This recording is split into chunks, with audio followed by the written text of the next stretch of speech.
(2024년 7월 11일) 이정훈입니다.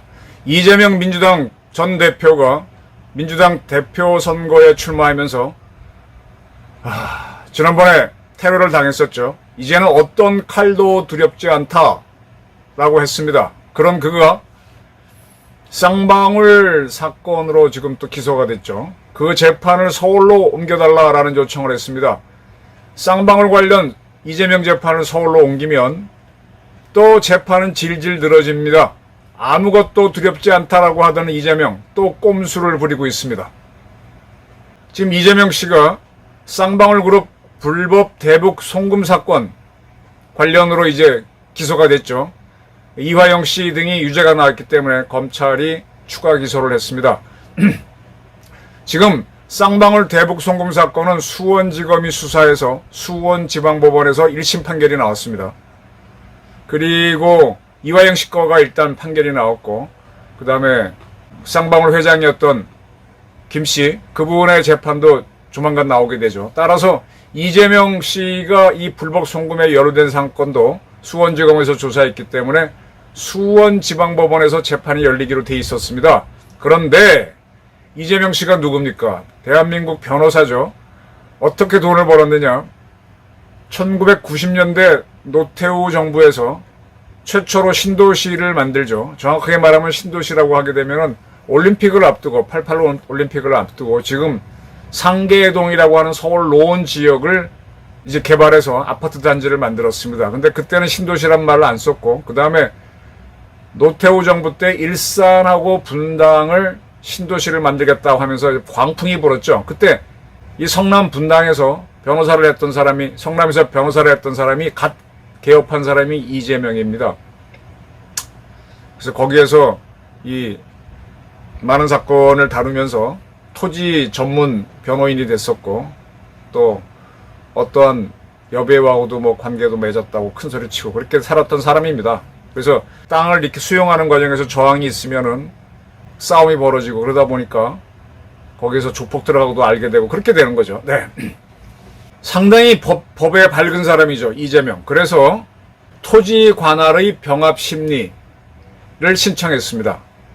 이게 뭔가 하면은 지금 자기가 서울중앙지법원에서 3개의 재판을 이미 받고 있죠. 네. 대장동하고 뭐예요, 위증교사 뭐 이런 거 받고 있죠. 3개를 받고 있으니까 서울중앙지법에서 재판을 받게 해달라라고 요청한 겁니다. 이에 대한 판단은 대법원에서 바로 합니다. 대법원에서 판단을 하는데, 이거는 토지 관할의 병합 심리라고 하는 거는 일반인들은 잘 모르는 거예요. 아주 이 법꾸라지들만 아는 것들이죠. 형사소송법 6조에 따라 있다는 건데, 토지 관할이 다른 여러 개의 관련 사건이 다른 법원에 있을 때 검사나 피고의 신청에 의해서 한 개 법원에 병합 심리하게 하는 것이다. 그러니까 이제 토지 관할이 다른 여러 개의 관련 사건이 다른 법원에 흩어져 있을 때 한 군데로 모으는 거죠. 네. 피고인이 재판의 편의와 그 다음에 다른 법원에서 각각 형을 받을 경우 불이익을, 그러니까 이제 여기서 뭐 받고 저기서 뭐 받고 한꺼번에 많이 받을 수 있기 때문에 불이익을 줄이기 위해서 하는 겁니다. 이재명 씨가 지난번 뭐라 그랬나요? 당대표 나오면서 지난 1월 살인 테러 미수 사건 이후 남은 생은 하늘이 주신 덤으로 여기고 국민과 나라를 위해 헌신하겠다고 말씀드렸다. 또 다른 칼날이 저를 향해도 두려워하거나 피하지 않겠다. 촛불 혁명 때처럼 새로운 길 위에서도 국민 여러분 옆에 있겠다라고 했던 이 사람이 조금 더 살아보겠다고, 네, 토지 관할의 병합 심리라고 하는 형사소송법에 있는 걸 이용해서 이렇게 수를 썼습니다.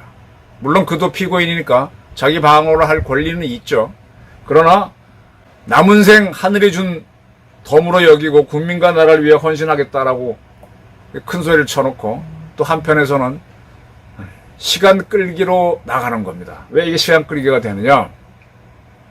지금 이제 서울중앙지법에서는 대장동, 백형동, 성남FC 위례 개발 비리 사건하고 위증교사 사건이 심리하고 있거든요.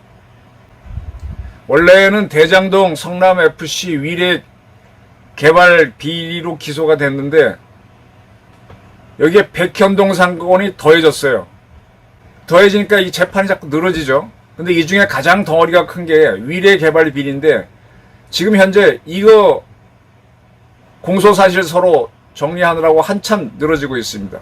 여기다가 대북송금을 보내면 대북송금 심리는 4년 내지 5년 뒤에나 심리를 합니다. 그러니까 이 대장동, 백현동, 성남FC 위례개발 비리 사건, 이거는 윤석열 대통령 정권이 끝나도 1심 판결이 안 나오는 거죠. 지금 이재명 씨는 어떤 처지인가 하면요. 그 김문기 전 성남도시개발공사 처장 사건 있죠. 김문기 씨를 모른다 그랬죠. 같이 뉴질랜드까지 갔다 왔으면서도. 그걸로 공직선거법 위반으로 현재 재판을 받고 있는데 이게 1심 선고가 오는 10월쯤 나옵니다. 그리고 또 경기지사 선거 때 이재명 씨가 옛날 KBS PD들하고 뭐 하는 과정에서 검사를 사칭한 게 있었죠. 검사 사칭한 거는 아니다라고 이제 허위로 주장을 하고 그걸 주장하게 했죠. 그래서 허위사실 공표 혐의, 이것도 지금 원래 10월에 선고가 나옵니다.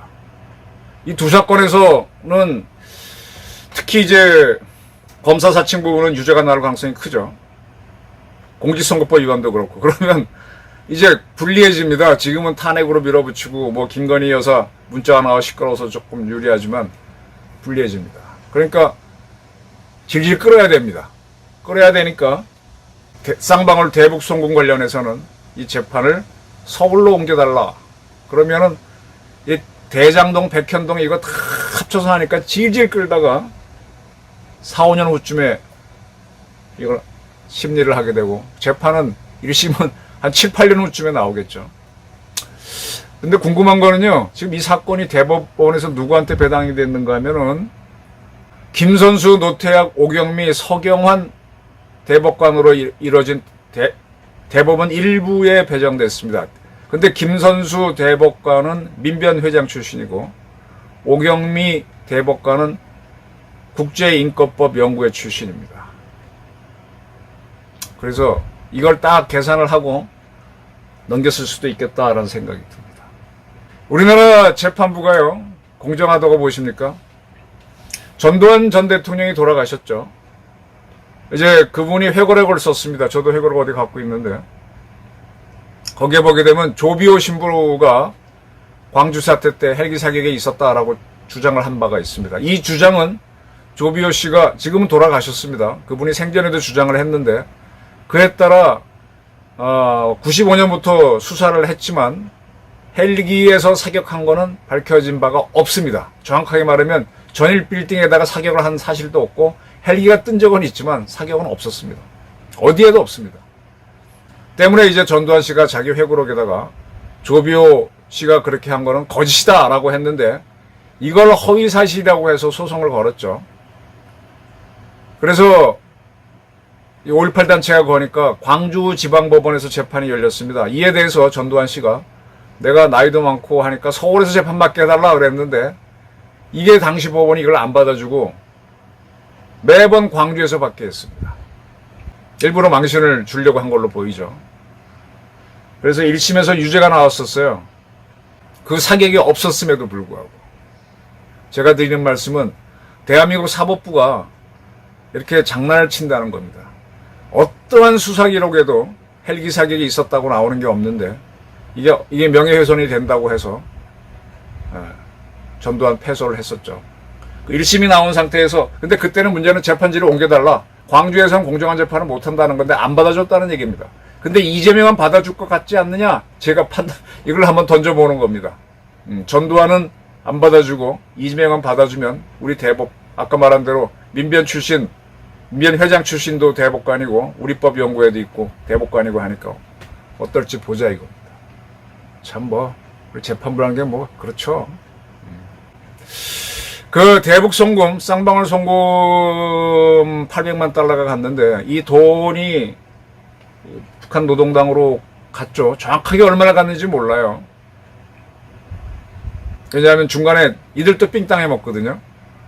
제가 한참 대북 북한하고 공작 취재할 때 보게 되면은 북한 놈들이 이걸 적지공작이라 그럽니다. 나는 원래 공작을 하려면은 자기네 그 부서에서 예산실에서 공작자가 뭐 이게 줘야만 하는데 그거 말고 이제 대한민국의 침투에 있는 간첩 같은 자들은 이제 그런 자들한테 돈을 주려고 이 검열 간첩들이 공작금을 갖고 오죠. 그래서 드보크에 넣어놓으면은 그 자가 와서 찾아와서 쓰기도 하는데 이렇게 공작금을 전달을 해주는 경우도 있지만 그게 아니면 적지에서 자기가 만들었어야 돼요. 그럼 어떻게 하느냐? 뭐 도박 같은 거 하거나 뭐 이상한 짓 같은 거, 뭐 비트코인 같은 거 해서 만들어 쓰는 거죠. 그러다 보니까 이 한국에서 기업들이나 정치인들이 이북 가려고 뛰게 되면은요, 이제 그런 사람 만나갖고 이북 오게 해주면서 돈 받고 그 돈을 위해 상납해야 되는데 이 돈을 받는 자들도 돈이 없잖아요. 그러니까 이걸 중간에 삥땅을 합니다. 이걸 보고를 하고 자기가 쓰는 경우도 있고 아니면 직접 쓰는 경우도 있어 정확하게 알 수는 없는데 800만 달러 중에서 전액이 노동당으로 갔는지 안 갔는지는 알 수 없지만 이 노동당으로 전달하는 과정에서 김영철이 나옵니다. 김영철은 벌써 오래됐네요. 2010년 천안함 사건 일으킨 주범입니다. 사군단장으로서. 근데 그자가 이 문재인 정권이 얼마나 참 숭악한가 하면 2018년도에 김여정이 하고 평창올림픽에 오게 합니다. 그때 김영철을 일부러 이북이 보내죠. 그래서 그것 때문에 김영철을 막는다고 보수단체가 뛰어다니는데 그걸 빼돌리고 워커홀까지 오게 해준 게 문재인 정권이었죠. 그래서 일부러 한국을 떠보는 거예요. 엿을 먹이는 겁니다. 김영철을 보냈을 때 한국 사회의 반응, 문재인의 반응을 보면서 그 다음에 판문점 정상회담으로 가게 되는 거죠. 자, 그런 김영철이 지금 나이도 많아요. 대한항공작을 오래 했죠. 얼마 전에 김일성이 죽은 날이죠. 7월 8일인가? 저는 뭐 아주 굉장히 잘 기억하죠.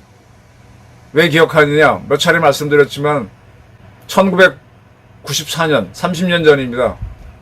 그때 5월달인가 3월달인가 제가 김일성 공개된 생년월일, 시간은 모르겠고 사주팔자 중에서 3주 6자를 들고 무속인들, 역술인들 만나서 이자가 언제 죽느냐 이름은 밝히지 않고 했더니 다 올해 안에 죽는다. 근데 이제 그 중에 심진성 씨가 달까지 맞춰서 아주 화제가 됐었습니다. 음력 오래오래 죽는다 그랬는데 진짜 음력 5월 말에 죽었죠. 그게 7월 8일이었습니다.